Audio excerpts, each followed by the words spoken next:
Pada awal berdirinya tahun 2004, Poltekkes Bakti Setia Indonesia mempunyai mahasiswa yang kurang memadai. Namun seiring dengan perkembangan pemahaman terhadap pentingnya tenaga kesehatan tingkat menengah di bidang farmasi, reka medis, dan informasi kesehatan serta transfusi darah, dan didukung semakin lengkapnya sarana prasarana, fasilitas yang dimiliki, serta dikelola oleh sumber daya manusia yang handal dan berkompeten di bidangnya, maka jumlah mahasiswa mengalami peningkatan yang pesat.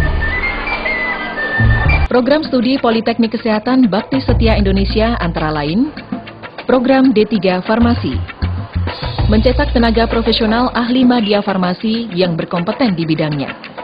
Tidak hanya mampu meracik obat, mengelola obat, namun juga dapat memberikan pelayanan informasi di bidang obat kepada masyarakat yang membutuhkan.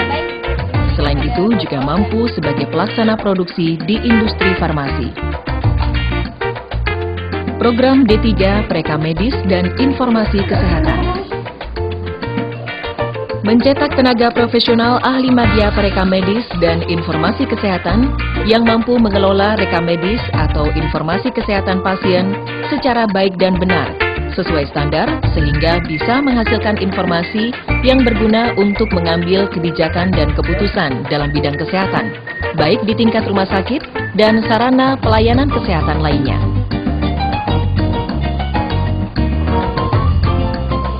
Program D1 Teknologi Transfusi Darah, mencetak tenaga terampil ahli pratama transfusi darah yang mampu dalam pengambilan darah donor serta mampu mengidentifikasi jenis darah yang berkualitas sehingga aman ditransfusikan ke pasien.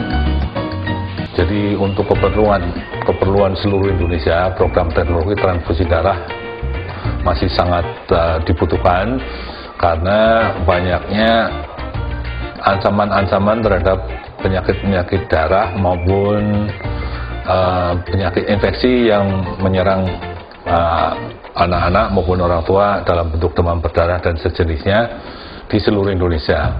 Padahal tenaga teknologi transfusi darah sangat kurang, sehingga tentu program ini akan menjadi program primadona banyaknya lamaran dari berbagai kabupaten di seluruh Indonesia.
Salah satu kelebihan ataupun keunikan dari Bakti Setia Indonesia adalah bahwa Bakti Setia Indonesia memiliki dua izin.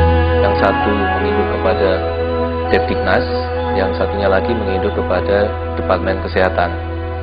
Adapun kelebihannya adalah berarti bahwa Bakti Setia Indonesia itu memenuhi persyaratan, baik itu persyaratan pendidikan tinggi di Depdiknas maupun persyaratan untuk meluluskan tenaga teknis kesehatan yang dipersyaratkan oleh Depkes. Ini akan membawa kelebihan bagi lulusan Bakti Setia Indonesia bahwa mereka dapat dengan leluasa meneruskan kepada jenjang pendidikan yang lebih tinggi karena kita sudah mengikuti memiliki izin dari Depdiknas. Dan kelebihannya juga adalah bahwa lulusan dari Bakti Setia Indonesia dapat langsung bekerja pada instansi-instansi kesehatan, unit-unit kesehatan tanpa melalui proses tes lagi. Karena di sini yang ditekankan adalah praktek yang saya alami di sini 60%, sedangkan teorinya adalah 40%.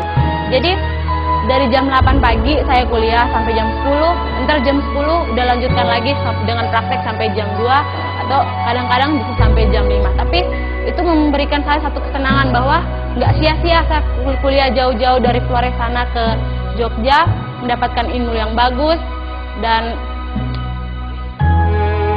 teman-teman yang banyak juga dari berbagai daerah. Itu membuat saya senang, walaupun kadang-kadang terbebani dengan tugas-tugas ini, tapi bagi saya itu sangat bermakna dan itu merupakan pembelajaran buat saya. Sarana dan prasarana sangat mendukung, seperti laboratorium.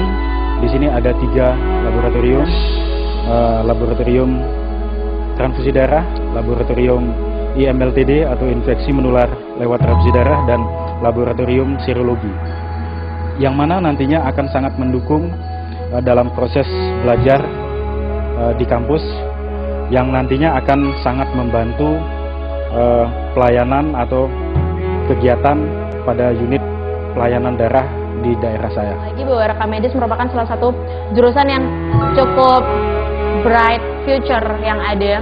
Kita tahu bahwa rekam medis di Indonesia sendiri belum begitu berkembang pesat.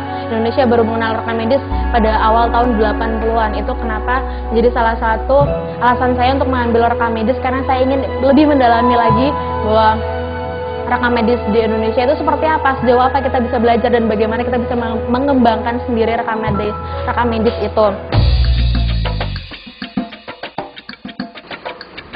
Untuk menghasilkan lulusan yang memenuhi kompetensi yang diharapkan, maka dalam proses pembelajaran ditetapkan 40% teori dan 60% praktek. Untuk mendukung kesemuanya ini, Poltekkes BSI menyediakan fasilitas pendukung yang memadai, antara lain ruang laboratorium farmasi,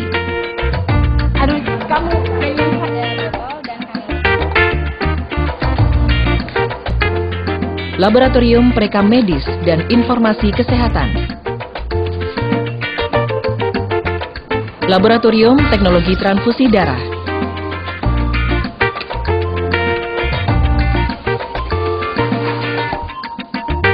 fasilitas-fasilitas lain seperti perpustakaan, hotspot area, dan tidak kalah pentingnya ruang kuliah yang representatif yang dilengkapi dengan LCD, OHP, dan laptop.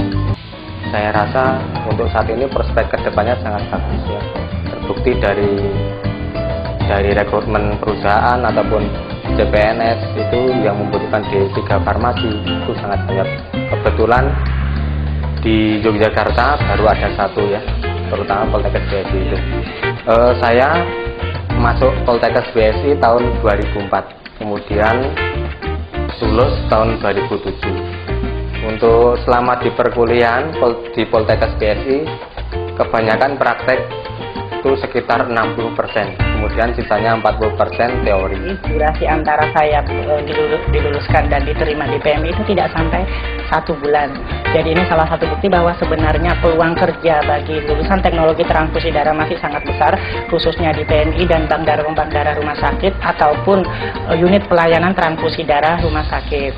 Dan beberapa teman saya juga di sini yang sebelumnya juga belum dapat pekerjaan, dan akhirnya ketika dibuka lowongan untuk rumah sakit, peluangnya masih sangat besar. Dan ini juga merupakan salah satu bukti bahwa sebenarnya teman-teman adik-adik kelas tidak perlu khawatir untuk memilih teknologi transfusi darah, apalagi bagi rekan-rekan yang mau setelah lulus kuliah langsung bekerja. Salah satunya adalah kami yang sekarang ada di sini, setelah lulus kerja tidak perlu lulus kuliah, tidak perlu menunggu lama untuk dapat pekerjaan. Jadi, setelah lulus saya langsung mendapatkan pekerjaan di bidang rekam medis. Saya di sini kuliah memilih jurusan rekam medis karena di rekam medis banyak sekali peluang pekerjaan, terutama di rumah sakit besar itu di seluruh penjuru Indonesia itu sangat membutuhkan tenaga rekam medis. Oleh sebab itu saya memilih bidang ini, sehingga saya setelah lulus tidak menunggu waktu lama, saya langsung mendapatkan pekerjaan di Rumah Sakit Bethesda sampai saat ini. Kecuali itu saya juga mendapatkan kesempatan untuk bekerja di sebuah klinik di Jalan Magelang. Itu semua saya dapatkan karena saya kuliah di bidang rekam medis.